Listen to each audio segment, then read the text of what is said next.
21শে জুলাই বৃষ্টি হয়, ঈশ্বর আল্লাহর কি মেহেরবানি, বৃষ্টি কিন্তু হলো ঝমঝমাঝম বৃষ্টি, রিমঝিম রিমঝিম বৃষ্টি, ঝিমঝিম ঝিমঝিম বৃষ্টি। এবার কেন বৃষ্টি হয়নি বলুন তো? এই কদিন কত দুর্যোগ, এটা নতুন খেলা শুরু হয়েছে। নমস্কার বন্ধুরা, আপনারা দেখছেন পারফেক্ট পলিটিক্স, সাদা বাংলা রাজনীতির কথা। বন্ধুরা দেখলেন তৃণমূল নেত্রী মমতা বন্দ্যোপাধ্যায় কিভাবে 21শে জুলাইয়ে যে বৃষ্টি না হওয়া, সেই বৃষ্টি না হওয়াকে একেবারে ঘুরিয়ে দিলেন। মানে তৃণমূলের কর্মী সমর্থকদের মাথার মধ্যে কখন কি ঢোকাতে হয়, এটা যে মমতা বন্দ্যোপাধ্যায়ের থেকে ভালো আর কেউ জানেন না, সেটা একেবারে নিশ্চিত। এর আগে মমতা বন্দ্যোপাধ্যায় 21শে জুলাইয়ের দিনে বৃষ্টিকে ঈশ্বর আল্লাহর আশীর্বাদ বলে কর্মী সমর্থকদের খাইয়েছিলেন, কিন্তু এবার ঠাঠা রোদ, বৃষ্টি আর হলো না। বৃষ্টির আশা যে তিনি একদমই করেননি তা কিন্তু না। গতকাল যখন তিনি এই 21শের মঞ্চ পরিদর্শনে গিয়েছিলেন, তখন কিন্তু তার কথার মধ্যে এই বৃষ্টির কথা উঠে এসেছিল। তিনি কিন্তু একেবারে সেই মতো পুলিশ প্রশাসনকে নির্দেশ দিয়েছিলেন যে যাতে বাস টাসগুলো কাদায় আটকে টাটকে না যায়, এবং বৃষ্টি যে হবে সেটা তিনি কিন্তু কালকে বলেও ছিলেন। কিন্তু সেই যে ঈশ্বর আল্লাহর আশীর্বাদ, সেই আশীর্বাদ কিন্তু এবারের 21শের মঞ্চে হলো না। মমতা বন্দ্যোপাধ্যায় তার ভাষণের মাঝে অনেকক্ষণ অপেক্ষা করলেন, এই যদি বৃষ্টি নামে, এই যদি বৃষ্টি নামে, কিন্তু না, বৃষ্টি এদিন কোনোভাবেই হলো না। ফলে মমতা বন্দ্যোপাধ্যায় শেষমেশ তার ভাষণের শেষের দিকে বলতে বাধ্য হলেন যে এবার কেন বৃষ্টি হলো না, ব্যাখ্যা দিতে বাধ্য হলেন যে কেন এবার বৃষ্টি হলো না। আর এখানেই কোথাও যেন রাজনৈতিক বিশ্লেষকরা যেটা বলছেন যে এই যে 26এর বিধানসভা ভোটের আগে তৃণমূলের শেষ শহীদ দিবস পালন, সেই শহীদ দিবসের মঞ্চে যেভাবে বৃষ্টি হলো না, সেটা কোথাও না কোথাও তৃণমূলের কর্মী সমর্থকদের মনের মধ্যে একটা আতঙ্ক কিন্তু তৈরি করেছে, একটা ভয় কিন্তু তৈরি করেছে। আর সেই ভয়টা, সেই আতঙ্কটা মমতা বন্দ্যোপাধ্যায় ঠিকই বুঝে ফেলেছেন বলেই কিন্তু এদিন সেই বৃষ্টি না হওয়ার কথাটা তিনি উল্লেখ করলেন, আর উল্লেখ করে তার একটা ব্যাখ্যাও দিলেন। মমতা বন্দ্যোপাধ্যায় জানেন কখন কোথায় কথার খেলা খেলতে হবে, আর সেটাই কিন্তু এদিন দেখা গেল। তিনি কিন্তু পুরো ব্যাপারটাকে ঘুরিয়ে অন্যদিকে নিয়ে গেলেন, আর অন্যদিকে নিয়ে গিয়ে এই যে এবারের বৃষ্টি না হওয়া, সেটার একটা অন্য ব্যাখ্যাও দিয়ে বসলেন। আর সেই ব্যাখ্যাটা হচ্ছে যে আর চোখের জল নয়, এবার নাকি তৃণমূলের চোখ দিয়ে আগুন ঝরবে। তো বন্ধুরা, এই হচ্ছেন তৃণমূল নেত্রী মমতা বন্দ্যোপাধ্যায়, যিনি কিনা এই 2026-এর বিধানসভা ভোটে বাঙালির যে অস্মিতা, বাঙালির যে আবেগ, সেই আবেগকে কিন্তু তার ট্রাম্প কার্ড হিসেবে ধরেছেন। তিনি কিন্তু সেই তাসটা খেলেই এবার জিততে চাইছেন, ফের বাংলার ক্ষমতায় থাকতে চাইছেন। আর সেই যে বাংলার অস্মিতা, সেই অস্মিতাকে সামনে রেখেই এদিন তৃণমূল নেত্রী মমতা বন্দ্যোপাধ্যায় তার প্রায় 1 ঘন্টার ভাষণ দিলেন। কিন্তু তার ভাষণের টার্গেটে কিন্তু এই যে প্রধানমন্ত্রী নরেন্দ্র মোদীর বর্ধমানের সভা, সেই সভায় যেভাবে তিনি তৃণমূল তথা তৃণমূল নেত্রী মমতা বন্দ্যোপাধ্যায়কে একের পর এক প্রশ্নবাণে বিঁধেছিলেন, তারই উত্তর যেন এদিন তৃণমূল নেত্রী তার 21শে জুলাইয়ের যে মঞ্চ, সেই মঞ্চ থেকে দিলেন। আর সেই সব উত্তর দিতে গিয়ে তিনি ঠিক কি বললেন বন্ধুরা দেখুন। বলছে পরিবর্তন आने से उन्नयन कर देगा। बोलून आप तो दिल्ली में हैं 11 साल, क्या उन्नयन किया? आप क्या कहते हैं? आप खाली मिसरूल का बात करते हैं। मिसरूल तो आपका गवर्नमेंट का है। हम इलेक्शन कमीशन को चेयर को रेस्पेक्ट करते हैं, लेकिन जैसे बिहार में 40 लाखों का ज्यादा आदमी को नाम निकाल दिया, और बंगाल में भी करने वाला है।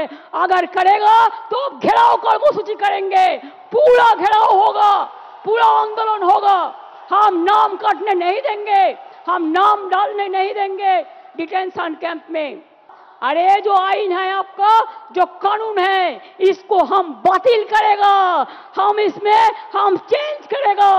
हमें नहीं मानेंगे, हमें नहीं मानेंगे, हमें नहीं मानेंगे। বাংলার সব টাকা বন্ধ করে দিয়েও বলেছেন, দেখি কি করে করে ভাতে মারবো। আবার বলছে বাংলাতে তো কাজ নেই, তাই সব বাইরে চলে গেছে। আমি আপনাদের কাছে একটা পরিসংখ্যান একটু দিই, কত লোক ইন্ডিয়া থেকে বাইরে চলে গেছে। এবং কি বাবুরা উত্তর দিতে পারবেন? বাংলা থেকে কোনো ইন্ডাস্ট্রিয়ালিস্টকে চলে যেতে হয়নি, বরঞ্চ ইন্ডাস্ট্রিয়ালিস্ট আসছে। তার কারণ হচ্ছে বাংলায় ব্যবসা বাড়ছে, বাংলায় দেউচা পাঁচমি হচ্ছে, বাংলায় তাজপুর বন্দর হচ্ছে, বাংলায় আইটি সেলে 1 নম্বর জায়গা পেয়েছে, বাংলায় জগন্নাথ ধাম হয়েছে, বাংলায় স্কাইওয়াক দক্ষিণেশ্বরে হয়েছে, জল্পেশ শিব মন্দিরে হয়েছে। তৃণমূল কংগ্রেস অনেক লড়াইয়ের ফসল। এই লড়াইতে চোর ডাকাত হয় না যারা সঠিক তৃণমূল। আপনারা কিছু কিছু ঢুকে কেউটে সাপের মতো আচরণ করলে আমরা তাদের বিরুদ্ধে ব্যবস্থা নিই। মনে রাখবেন, সবচেয়ে বড় ডাকাত, সবচেয়ে বেশি কাটমানি খায় কারা? সিপিএম দেখিয়ে দিয়েছে, বিজেপি এখন করছে। আগে নিজের দিকে তাকান। Charity begins at home. কোথায় পালাবেন? জায়গা খুঁজে রেখেছেন তো? 2026-এ আরো বেশি সিট নিয়ে জিততে হবে এবং জেতবার পর আমাদের লক্ষ্য হবে দিল্লি লড়াই। দিল্লিকে হাঁটাতে হবে, বিজেপিকে হাঁটাতে হবে। আর আসামের মুখ্যমন্ত্রী, আপনি আসামকে সামলাতে পারছেন না, আপনি বাংলায় নাক গলাচ্ছেন। নাক গলানো বন্ধ করুন, তা নাহলে সুস্মিতা দেবদের বলবো আন্দোলন গড়ে তুলুন। আমরা সবাই যাব, দেখি কত ডিটেনশন ক্যাম্পে আমাদের ভরতে পারে। তৃণমূলকে শেষ করা অত সহজ নয়।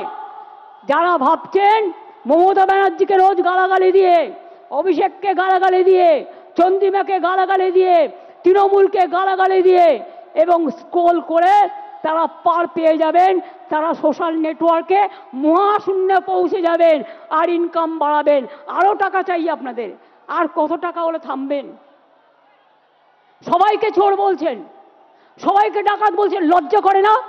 এবার যদি কাউকে চোর বলে, সে যদি চোর না হয়, আপনারা পাল্টা তাদের আন্দোলন করে বলে দিন, এই চোর ডাকাতরা, এরা হচ্ছে চোর, চিনে নিন। এরা হচ্ছে ডাকাত, চিনে নিন। এরা টাকা খাচ্ছে, চিনে নিন। এরা কয়লা, গরু সব টাকা খায়। তার কারণ বিএসএফ এর আন্ডারে হচ্ছে বর্ডার, সিআইএসএফ এর আন্ডারে হচ্ছে কোল, রেল হচ্ছে আরপিএফ এর আন্ডারে। শিখিয়ে দিয়েছে। আমার পোস্টার ছিঁড়ছে, এত বড় সাহস বাংলায় থাকবে আর আমার পোস্টার ছিঁড়বে। আমরা ধরে ফেলেছি, আপনাদেরও ধরতে হবে। আগে কি বলতেন? ममता जी दुर्गा पूजा करने नहीं देता है, सरस्वती पूजा करने नहीं देते हैं। আর ইলেকশনের সময় হঠাৎ মা কালিয়ার দুর্গার কথা মনে পড়লো। আরে মা দুর্গা তো আমাদের জাতীয় সম্পদ, আমাদের দেশের সম্পদ। তাকে কি করে আপনারা ইনট্যাঞ্জেবল হেরিটেজ পেয়েছে? জেনে রাখুন, জগন্নাথ ধাম যেমন করে দিয়েছি, আগামী দিন ওই জগন্নাথ ধামের অনুকরণে একটা দুর্গা অঙ্গন আমি বাংলায় করে দেব। তার কারণ সারা বছর যাতে মানুষ চিনতে পারে, আসতে পারে, দেখতে পারে। আর এবারে খেলায় কিন্তু বোল্ড আউট করতে হবে, একেবারে ছক্কা মারতে হবে। কি খেলোয়াড়রা রাজি তো? এবারে ছক্কা মারতে হবে। আর বিজেপিকে একেবারে বোল্ড আউট করতে হবে, আর সিপিএমকে মহাশূন্যে পাঠাতে হবে। মনে রাখবেন, এ লড়াই বাঁচার লড়াই, এ লড়াই জিততে হবে। আর 2026-এর পর আমিও দেখব তোমরা কোথায় থাকো। মাথায় ঢুকেছে? এবার কেন বৃষ্টি হয়নি বলুন তো? এই কদিন কত দুর্যোগ। এটা নতুন খেলা শুরু হয়েছে।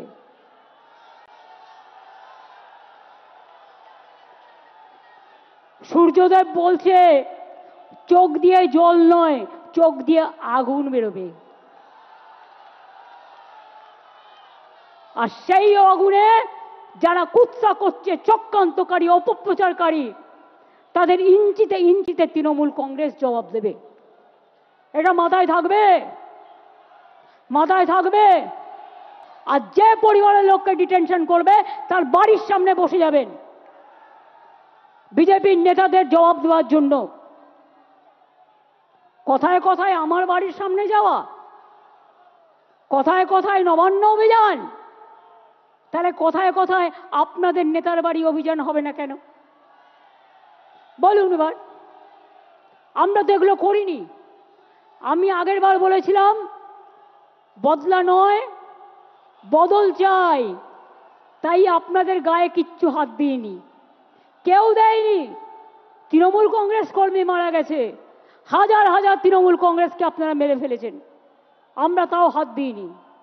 আর এবারে স্লোগানটা হবে জব্দ হবে, জব্দ হবে, স্তব্ধ হবে। এবং তোমাদের আমাদের দর্শন, তোমাদের বিসর্জন। বাদবাকিতে বুঝিয়ে বলবো আবার নির্বাচনের সময়।